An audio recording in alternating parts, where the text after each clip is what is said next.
और बात महाराष्ट्र में कल आए निकाय चुनाव के नतीजों के बाद महायुति को बड़ी जीत हासिल हुई है और राज्य में जो सीएम है देवेंद्र फडणवीस, उनका राजनीतिक कद और ज्यादा बढ़ गया है। बीएमसी में पहली बार बीजेपी का मेयर बनने जा रहा है, तो महाराष्ट्र की अन्य बड़ी महानगर पालिकाओं में भी बीजेपी के गठबंधन को मिली बढ़त से राज्य की सियासत और की ज्यादा स्पष्ट तस्वीर साफ तौर पर दिखाई पड़ रही है कि आखिर राज्य में किसको ज्यादा समर्थन है। पक्ष विपक्ष की ओर से राजनीतिक बयानबाजी आज जारी रही, तो जीते हुए पार्षदों के द्वारा अब तमाम नगर पालिकाओं में मेयर बनाने को लेकर बैठकों का दौर भी चालू हो गया है।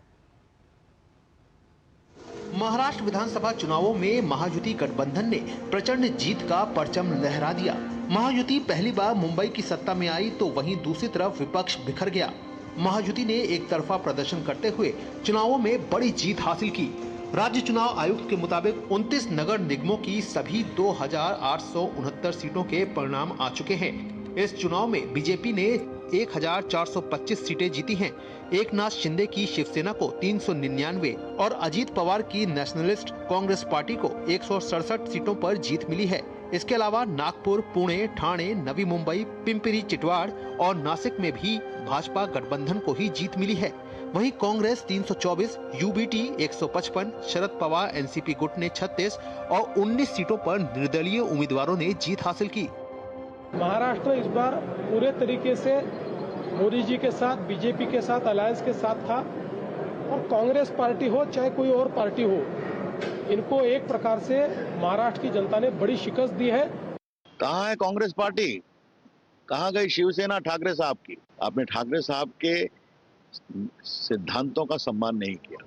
30 साल के बाद पहली बार उद्धव गुट को बीएमसी के मेयर की कुर्सी से हाथ धोना पड़ गया।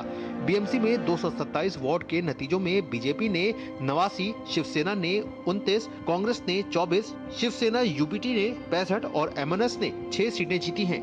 एआईएमआईएम को 8, एनसीपी को 3, समाजवादी पार्टी को 2 और एनसीपी को सिर्फ 1 सीट मिली है। देश की सबसे अमीर महानगर पालिका बीएमसी में मेयर बनाने के लिए 114 सीटों का जादुई आंकड़ा महायुति के पास पहले से ही मौजूद है। ये तो तय है कि बीएमसी में अगला मेयर महायुति से ही होगा। हार से बौखलाए विपक्ष ने महायुति गठबंधन पर बेबुनियाद आरोप लगाए। पूरी जोर से, ताकत से, पैसों के बल से भारतीय जनता पार्टी और एकनाथ शिंदे ने ये चुनाव लड़ा। जो डेवलपमेंट फंड्स थे उसमें भी भेदभाव किया गया। बीजेपी और शिंदे के पास सिर्फ 4 का बहुमत है और लगभग 105 कॉर्पोरेटर्स अपोजिशन में है। ये बहुत बड़ी ताकत है। ठीक है, मेयर नहीं, लेकिन हमारे पार्टी में कुछ जयचंद थे। उन्होंने 2019 में बीजेपी के साथ चुनाव लड़के जिस तरीके से शिवसेना प्रमुख बाला साहब ठाकरे के हिंदुत्व की विचारधारा से गद्दारी की और जाके कांग्रेस और शरद पवार से हाथ मिलाए, यह जयचंदी प्रवृत्ति। जो विकास और सुरक्षा 2 मुद्दे पे हम लोग जो लड़े थे ना, उसके ऊपर हम जरूर काम करेंगे और मुंबई का विश्वास और उसको मजबूत करेंगे ताकि आने वाले अगले चुनाव में हम 100 प्लस जा सकेंगे।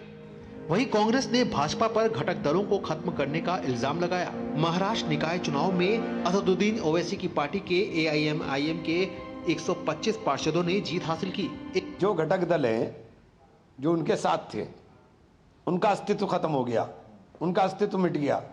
मैं शुक्रिया अदा करना चाहूंगा महाराष्ट्र के हमारे प्रेसिडेंट इम्तियाज जलील साहब का, एमआईएम पार्टी के तमाम मेंबर्स का। महाराष्ट्र चुनाव में भाजपा की बड़ी जीत के बाद मुख्यमंत्री देवेंद्र फडणवीस का राजनीतिक कद भी बढ़ गया है। ये जीत महाराष्ट्र की राजनीतिक और सियासी जमीन पर भाजपा के उदय और बदलती तस्वीर को भी दिखाती है। Bureau report, DD news.